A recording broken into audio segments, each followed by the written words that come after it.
2 ಕ್ಷೇತ್ರಗಳಲ್ಲಿ ಗೆಲುವು ಕಂಡಿರುವ ದಳಪತಿ ವಿಜಯ್. ತಿರುಚಿ ಪೂರ್ವ ಮತ್ತು ಪೆರಂಬೂರ್ನಲ್ಲಿ ವಿಜಯ್ ಜಯಭೇರಿ.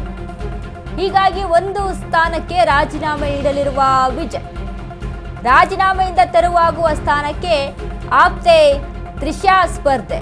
ಉಪಚುನಾವಣೆಯಲ್ಲಿ ಗೆಲ್ಲಿಸಿಕೊಂಡು ಡಿಸಿಎಂ ಪಟ್ಟಕ್ಕೆ ತಯಾರಿ. ವಿಜಯ್ ನೀಲಾಂಕರೈ ಮನೆಗೆ ನಟಿ ತ್ರಿಷಾ ಭೇಟಿ ಮತ್ತಷ್ಟು ಪುಷ್ಟಿ. ಈ ಹಿಂದೆ ತಮಗೆ ಸಿಎಂ ಆಗುವ ಆಸೆ ಇದೆ ಎಂದಿದ್ದ ನಟಿ ತ್ರಿಷಾ, ಅಲ್ಲಲ್ಲ ನಾನು ಸಿಎಂ ಆಗ್ತೀನಿ ಎಂದಿದ್ದ ನಟಿ ತ್ರಿಷಾ ಕೃಷ್ಣನ್. ಈಗ ಸೋಷಿಯಲ್ ಮೀಡಿಯಾದಲ್ಲಿ ತ್ರಿಷಾ ಆ ವಿಡಿಯೋ ವೈರಲ್ ಆಗ್ತಾ ಇದೆ. 2 ಕ್ಷೇತ್ರಗಳಲ್ಲಿ ಗೆಲುವು ಕಂಡಿರುವ ದಳಪತಿ ವಿಜಯ್ ತಿರುಚಿ ಪೂರ್ವ ಮತ್ತು ಪೆರಂಬೂರ್ನಲ್ಲಿ. ಈಗ 2 ಕ್ಷೇತ್ರದಲ್ಲಿ ಗೆದ್ದಿದ್ದಾರೆ ಅಂತ 2 ಕ್ಷೇತ್ರದಲ್ಲಿ ಮುಂದುವರಿಯೋಕೆ ಆಗಲ್ಲ. ಒಂದು ಕ್ಷೇತ್ರಕ್ಕೆ ರಾಜೀನಾಮೆ ನೀಡಲೇಬೇಕು. ರಾಜೀನಾಮೆ ನೀಡುವಂತ ಕ್ಷೇತ್ರಕ್ಕೆ ತ್ರಿಷಾ ಸ್ಪರ್ಧೆ ಆಗುತ್ತಾ? ಒಂದು ವೇಳೆ ಆದ್ರೆ ಡಿಸಿಎಂ ಪಟ್ಟಕ್ಕೆ ತ್ರಿಷಾನೇನಾ? ವಿಜಯ್ ನೀಲಾಂಕರೈ ಮನೆಗೆ ನಟಿ ತ್ರಿಷಾ ಭೇಟಿ ಕೊಟ್ಟಿರುವಂತದ್ದು ಮತ್ತಷ್ಟು ಪುಷ್ಟಿ ತಂದಿದೆ. ಈ ಹಿಂದೆ ಒಂದು ತ್ರಿಷಾ ಹೇಳಿಕೆಯನ್ನ ಕೊಟ್ಟಿರ್ತಾರೆ, ನನಗೆ ಸಿಎಂ ಆಗುವ ಆಸೆ ಇದೆ ಅಂತ. ಸೋಷಿಯಲ್ ಮೀಡಿಯಾದಲ್ಲಿ ಈ ವಿಡಿಯೋ ಇದೀಗ ಸಾಕಷ್ಟು ಚರ್ಚೆಗೆ ಗ್ರಾಸವಾಗಿದೆ.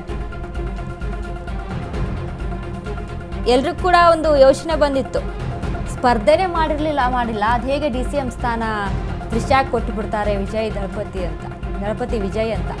ಬಟ್ ಇಲ್ಲಿ 2 ಕ್ಷೇತ್ರದಲ್ಲಿ ದಳಪತಿ ವಿಜಯ್ ಸ್ಪರ್ಧೆ ಮಾಡ್ತಾರೆ.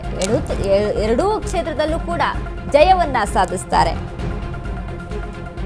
ಬಟ್ 2 ಕ್ಷೇತ್ರದಲ್ಲಿ ಮುಂದುವರಿಯೋದಕ್ಕೆ ಸಾಧ್ಯ ಆಗಲ್ಲ. ಒಂದು ಕ್ಷೇತ್ರಕ್ಕೆ ರಾಜೀನಾಮೆ ಕೊಡಲೇಬೇಕು. ರಾಜೀನಾಮೆ ಕೊಡುವಂತ ಕ್ಷೇತ್ರಕ್ಕೆ ಯಾರನ್ನ ಆಯ್ಕೆ ಮಾಡ್ತಾರೆ? ಆಯ್ಕೆ ಮಾಡ್ಬೇಕಲ್ಲ ಒಬ್ಬರನ್ನ.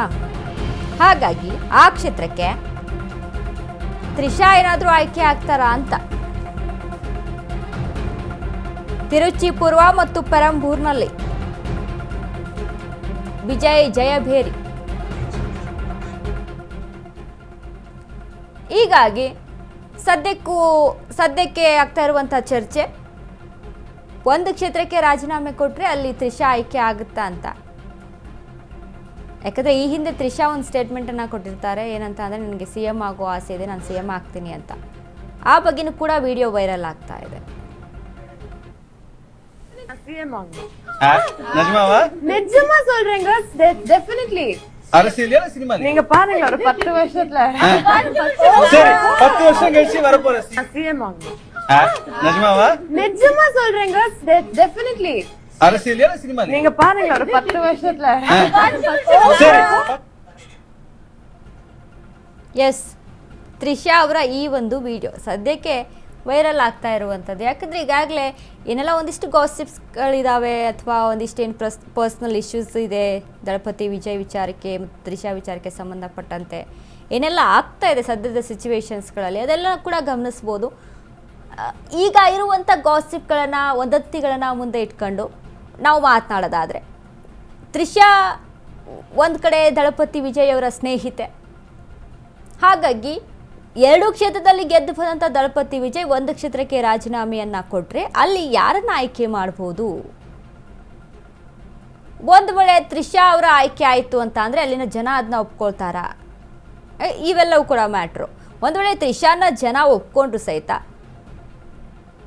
ಅಲ್ಲಿ ಒಂದು ವೇಳೆ ಆಯ್ಕೆಯಾಗಿ ಬಂದರೆ ಡಿಸಿಎಂ ಸ್ಥಾನ ಏನಾದರೂ ಒಂದು ಸ್ಥಾನಮಾನಗಳು ಸಿಗುವಂಥ ಚಾನ್ಸಸ್ ಇದೆಯಾ? ಇವೆಲ್ಲವೂ ಕೂಡ ಚರ್ಚೆ ಆಗ್ತಾ ಇದೆ. ಅದರ ಜೊತೆಗೆ ಸದ್ಯಕ್ಕೆ ಏನು ಈ ಒಂದು ಬಹುಮತಗಳ ಮೇರೆಗೆ ದಳಪತಿ ವಿಜಯದ ಪತಾಕೆಯನ್ನು ಹಾರಿಸಿದ್ದಾರಲ್ಲ, ಇಂಥ ಸಂದರ್ಭದಲ್ಲಿ ಆ ಒಂದು ವಿಡಿಯೋ ಸದ್ಯಕ್ಕೆ ಚರ್ಚೆಗೆ ಗ್ರಾಸವಾಗಿದೆ.